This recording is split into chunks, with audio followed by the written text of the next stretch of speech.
Hello and welcome. Welcome to Input English. Today I'd like to point out 6 pitfalls, that is 6 traps that can interfere with your success in learning English and can interfere with your enjoying the process of learning English.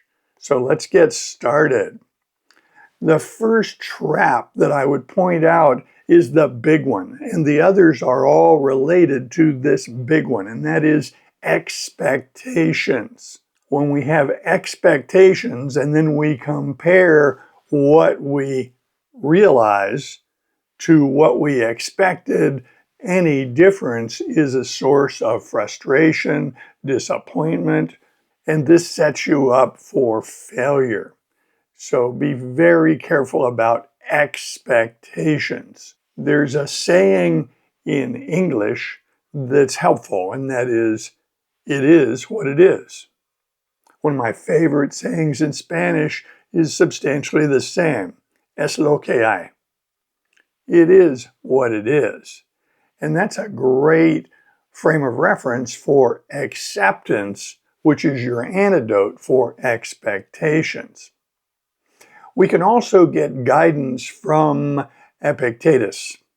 The great philosopher Epictetus said, focus on the things that you can control and ignore the rest. That is valuable advice for the language learner. There are many things about your journey learning English that you cannot control. You cannot change your starting level. It is what it is. You can't change your age. There's some people who believe that you can't learn a language as you get older. This, of course, is nonsense. And yet believing that that's a problem can interfere with your success. Since it's something you cannot change, ignore it. We also should ignore many of the details of our circumstances. If you live in a country where English is not spoken, rejoice. You're in a very interesting country. Don't worry about it, because that should not interfere with your ability to learn the English language. Since you can't change that detail, you should ignore it. The second pitfall is comparisons. That is, comparisons between your current level in your native language to your level in your target language, in this case, English. Don't get upset because it is easier to express your thoughts in your original language. That will always be the case. That will not change. And that is certainly nothing you want to get worked up about or concerned about. It's normal. Number 3, this is where things you see on the internet may trigger the possibility of falling into a trap. Do not construe that comprehensible input is the lazy way to learn English and that you would be better off struggling and striving and studying and learning by traditional methods. The research on this, the information we have on this is very clear. Comprehensible input is by far the best way to learn the English language. It is particularly suited for learning English because of all the complexity that would defeat traditional learning methods. Don't fall into the trap of accepting someone else's description of comprehensible input as a lazy way to learn a language. You can substitute effective. The fourth trap is a fear of making mistakes. People make mistakes all the time. I make mistakes in my native language, and if you look closely, so do you. I think it was Pope Alexander who said, to err is human, but to forgive is divine.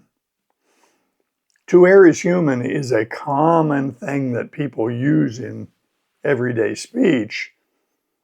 to excuse a dumb mistake, a simple mistake. To err is human. Don't fall into the trap of being critical of yourself because you make a mistake. And also don't focus on mistakes trying to avoid them. We need to function as natural, normal human beings, and someone who is focused on avoidance of errors can't be effective in this endeavor. Sometimes I will get a message in the comment section and it asks me to correct the English of the message itself and send back an answer with the correction. We don't want to do that.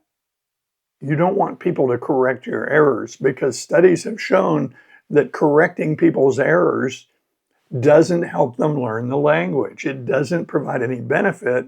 And if anything, it causes a detriment. That is, it interferes with your development of confidence. In order to speak fluently, you need to have the confidence to do that. And if you've been peppered with a lot of corrections and it brings to mind all the mistakes you've made, you can't have the confidence you need to develop fluency. Number 5, don't focus on testing. Now, admittedly, there are circumstances where you will be forced to test your level. I get that. The Common European Foundation for Reference of Languages, CEFR, if you will, has 6 levels. You've seen them, I'm certain. A1, A2, B1, B2, C1, C2. There are circumstances, for instance, if you're trying to qualify for a job or for perhaps a scholarship or entrance into a school, that you might need to document your level. That's a possibility. But in the absence of some requirement like that that has been foisted upon you, don't fall into the trap of testing. For a natural language learner trying to learn English, you don't get any benefit by knowing whether you're an A2 or a B1. You don't need that information. I wouldn't want you to spend your valuable time preparing for and taking tests to get information that is not of any use to you. I would only test for my CEFR level if it's required of me by some outside influence. On my own, I don't want to get involved in that. It's a waste of time. And number 6, don't focus your time on goal setting. Focus your time on building habits. We have been told we need goals. And indeed, we do need goals. Otherwise, where are we going? We need to have some idea of what we want. So we need a goal, but we need to have that goal in perspective. It doesn't do the work. It doesn't give you success. In fact, people who set goals usually don't attain those goals. They just set their goals. But it's when you establish the action that is required that you can attain your goals. So, sure, you want to be fluent in English. You want to be able to speak well in English. You want to be able to understand English and enjoy it. Set your goals and then put them on a shelf and smile at them because they're not going to do the work. You're going to do the work. The next aspect of this is people try to use willpower to attain their goals. They force themselves to do things that they basically don't want to do, and then they try to look surprised when they don't attain their goal. Willpower is overrated. If I was going to bet on willpower versus habits, I'm going to bet with the habits every time because they give you a path to success. Habits are far more useful and far more reliable than willpower. In a previous video, I showcased a wonderful book called Atomic Habits. If you haven't read that book, you might consider getting a copy and going through it, either in your language, or if your level is high enough, you might choose to read it in English. I've focused on these 6 traps, and now you know about them so you can avoid them. What are the 4 things that you can control as you pursue English with comprehensible input? There are 4 things. You can control how much input you get per day. So that's one thing you have absolute control over, how much of your discretionary time you're going to commit to absorbing English with input. Number 2 is how consistent will you be? There's a big difference between getting input 2 or 3 times a week versus every day. The more consistent you are in getting input on a daily basis, the better your results will be. Number 3 of the things you can control the type of input you get. Now, for this, we have guidance from Stephen Krashen. For input to be useful for you, it should have 3 characteristics. It should be understandable. It should be comprehensible. It should be interesting. It should be something you want to know about, whether it's a story or a discussion. It has to be interesting. It has to be compelling. That is the whole package, the delivery, the subject matter, the way it is done. It needs to be compelling. It needs to draw you into the story.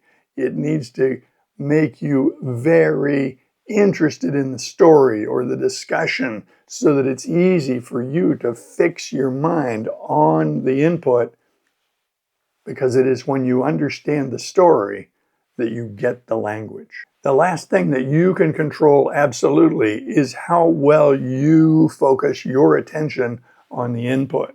Running input in the background while you are doing something that requires your attention is not effective. So we reviewed the 6 pitfalls, the traps you could fall into, and told you how to avoid them.